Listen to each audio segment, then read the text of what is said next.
Hey, where are you? What are you doing? My mom is in trouble. The voice on the answering machine message came from my husband. My mother-in-law had collapsed and had to be rushed to the hospital by ambulance. When I opened the wardrobe in my mother-in-law's room to prepare for her hospitalization, I saw an unbelievable picture of my husband and sister-in-law. When I saw the picture, my mind went blank and I ran to my parents' house to escape. It had been 3 years since I met my husband. I had been deceived for a long time. My husband did not love me. He just wanted a wife. I could never forgive him. So I decided to divorce him. My name is Sarah. I'm 32 years old and I work at a beauty salon. 4 years ago, I was in a hurry. My friends and colleagues from school were getting married one after another. I wanted to get married while I was still in my 20s. I was tired of hearing about husbands and children from my friends who were married. My friends may not have meant to belittle me, but although I listened to them smiling, there were times I cried on the way home. I was so envious. I hadn't had a boyfriend for a while, and I wondered if I would ever get married. Such thoughts made me feel gloomy and impatient. I had 2 years left in my 20s, so I decided to start marriage activity with all my heart. I think I did most of what I could, such as dating apps and marriage activity parties. I met a lot of people, but it was difficult to meet the right person. The person I liked was not marriage-minded and never got to the point of a relationship. I don't think I have high ideals, but it doesn't work out. I've only ever had friendships and then relationships. I was struggling with the difficulties of marriage activity. In the meantime, my friends were getting married one after another, so I decided to register with the marriage agency. It was expensive, but I thought that there would only be people I really wanted to marry there. That's when I met my husband, Ken. He was 5 years older than me and a refreshingly handsome man working for a prestigious company. It was a wonder that he wasn't married, and from the moment I saw his profile, I knew he was the only man for me. I signed up because I wanted to get married as soon as possible. That's what my husband said on the day we first met. Me too. Nice to meet you. I thought he was a refreshing person, just like his profile, polite and nice in the way he talked to me. I appealed to him like never before. I told him that I didn't have much education or work experience, but that I liked doing housework. I'm too busy with my work to take care of the house, so I want to marry someone like Sarah, he said with a smile. I was flattered and so happy. Finally. I actually live alone with my mother. She has a chronic disease, so I can't leave her alone. If we were to get married, I think I would ask her to live with me. I hope you'll consider that as well, he explained politely. I was a little surprised, but I felt that he was sincere in telling me in advance, rather than suddenly telling me after we get married. In my work, I've often dealt with female customers of all ages, so I'm used to dealing with older women. I'm rather good at it. I didn't know what kind of person my future mother-in-law was, but as long as she would meet me, I thought living with her would not be a problem. More importantly, I wanted to get to know Ken better. He seemed to like me and we were able to go on a few dates. The more I met him, the more I thought he was a gentleman and a nice person. I was also able to sit in one dinner and meet his mom. His mom was petite and very pretty. Sarah, you're a lovely lady, and you're too good for Ken. I know you might be nervous about living with me, but you don't have to worry about me. I have a chronic illness, but I don't need nursing care. Next time, let's go out for parfait instead of this nice restaurant, she said. She has a high voice, speaks in a relaxed manner, and we share a love of sweets, so I thought we would hit it off. I no longer felt uneasy about living together. Ken said that he wanted to get married right away, and we started dating on the premise of marriage. Ken was a busy man, constantly working, but he made time for me. We went on trips and spent a lot of time together. Even after seeing his face right after waking up, my impression of him was still the same as it was when I first met him. He was refreshing. The more I saw him, the more I liked him. His mom and I became such good friends that we even went out for sweets together. She takes a lot of medication, but she's full of energy and young. I was worried about her though, because she has to wait in line at popular restaurants. Don't worry, I'm looking forward to it. I can't wait to taste food so good that I have to wait in line, she said with a big smile on her face. Treating her like a friend, I sometimes forgot about the age difference in their relationship.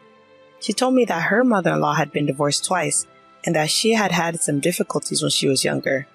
We dated for around 6 months and then got married. I was happy that we were able to get married just barely in our 20s, and from the bottom of my heart, I was glad that I had worked so hard on my marriage activities. We quickly registered our marriage and began preparing to live together. Then one day, my husband told me there was something he needed to talk to me about. I wondered what was going on and had a bit of a bad feeling about it. I never told you this before, but I have a sister, Hannah, who is not related to me by blood. At first, I didn't quite understand what he meant. Hannah was my husband's stepfather's daughter. My mother-in-law and father-in-law divorced 5 years ago. My father-in-law is dead and Hannah has no family. My mother-in-law and Hannah don't get along well, so she never comes to my in-laws' house. But my husband says he's worried about my sister-in-law, who has no family and keeps in touch with her. I'd like to invite her to the wedding, but my mom hates her and is against it. But she means a lot to me, and I want to introduce her to you at least once, he said. I was worried about what kind of a person my mother-in-law, who was so kind to me, would hate, but I could see how much my husband cared about his family, so I decided to meet her. Nice to meet you, Sarah. I'm Hannah. She was a very beautiful and flamboyant-looking person. She said she worked at a bar. I couldn't believe that my mother-in-law disliked her. She was not at all unpleasant and cheerfully made the occasion more enjoyable. When Ken was in middle school and I was in high school, we started living together. Isn't it like a comic book that we suddenly became a family? Hannah, what do you mean, like in a comic book? I was a nervous teenager. Hannah told me stories about the days she lived with Ken, and Ken would make fast-paced quips about her stories. Perhaps because they were so beautiful, they seemed like a perfect couple. I could tell that she was very dear to my husband.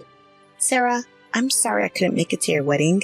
Be a good wife, Hannah said to me as we parted. Don't tell my mother about today. If she gets angry, it will be a pain in the butt, Ken said on the way home. I don't know what kind of conflict there is between my mother-in-law and Hannah, but I don't think it's any of my business.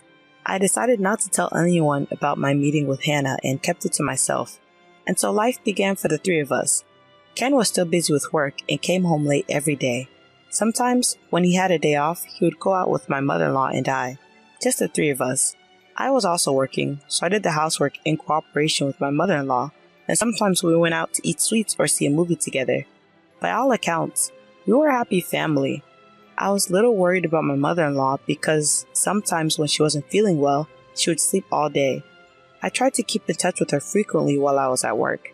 The only thing that bothered me when we started living together was that Ken was always looking at his phone. He's almost always on his phone doing something, except when he comes home and is eating. He seems to bring his phone into the bath as well. At first, I didn't mind because I thought maybe he was addicted to playing games, but it was so much that I began to worry about it. One time, he called me to say he was heading out, and I called him back because I wanted him to get me something at the convenience store, but his phone was engaged the whole time. I couldn't get through to him on the phone, and then he came back.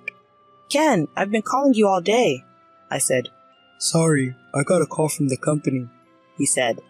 We had just gotten married, and I didn't think it was possible that he was cheating on me, but I couldn't help but be curious. My mother-in-law didn't seem to be bothered by it, as if it was a normal occurrence. One day, I felt bad, but I glanced at the screen of his phone and saw that he was texting someone. It seemed that they talked often. One night, Ken came home late, and I wondered who he was talking to in the middle of the night. Hey, who do you always talk with in the middle of the night? I asked, pretending to be silly, after my mother-in-law went to bed. Ken seemed unbothered by my question. It's my sister. Did you suspect me of cheating on you? Ho ho ho. Don't worry. He laughed. I laughed along with him and thought I had lost it by worrying too much. From then on, I didn't care how much he was on his phone. But he was always busy with work and didn't have much time to spend with me. And I was a little uncomfortable with him spending nearly all his free time with Hannah. 2 years later, life with the three of us was going well. My mother-in-law and I would always visit the sweet store whenever it opened. Today's pancakes might be the best pancakes of all time. I was thinking the same thing. I can't wait to try them with you. If a stranger saw us, they wouldn't think we were mother and daughter. I never once felt self-conscious about the fact that we lived together, and I loved my mother-in-law. Ken is still busy with work and comes home late. He's on his phone all the time. I was used to it by now, and I didn't say anything. I'm not asking him to do the housework, but I did accumulate small complaints that if he had time to contact Hannah, he could at least put the socks he took off in the laundry. However, when Ken had time off, he made time for our family, and he never forgot to celebrate our wedding anniversary or my birthday. Although there were small complaints, we were still a happy family. Then one day, my mother-in-law was sick and spent the day in bed. I was worried and went to check on her several times.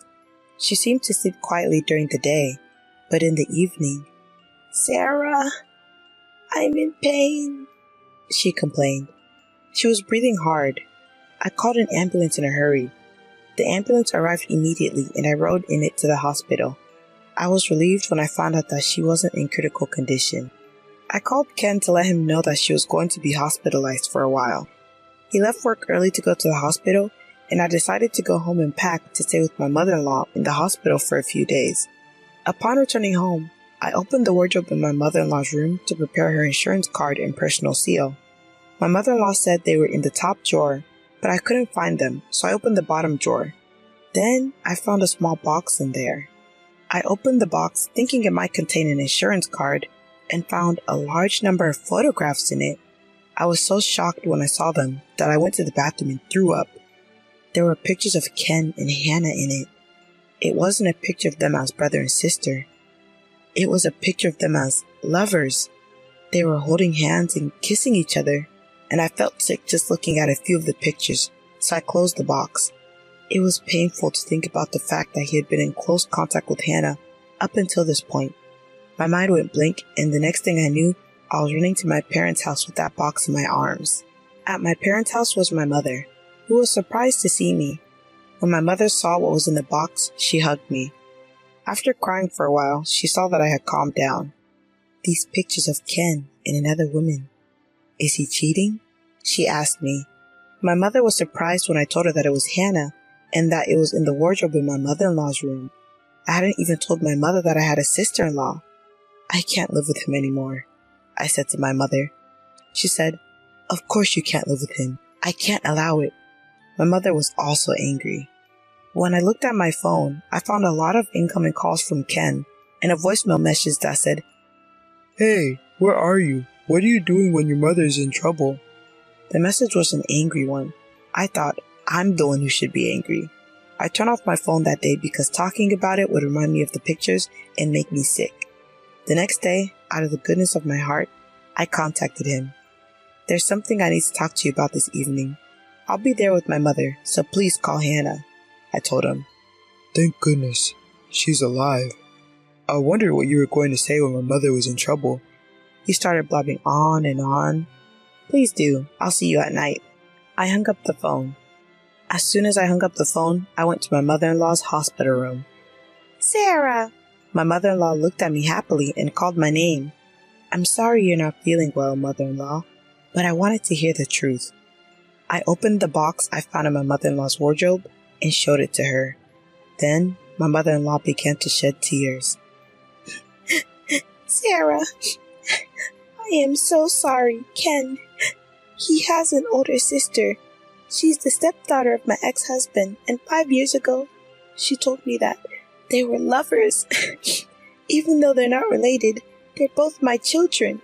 I told them I couldn't allow that to happen. Hannah got angry and left the house, and I never saw her again. I should have told you. But they're old photos, don't worry. I don't even know what Hannah is doing now, and I'm sure she's not in contact with Ken," she said. My mother-in-law had straight eyes and didn't look like she was lying. Ken is still in contact with Hannah. In fact, he introduced me to her once, years ago.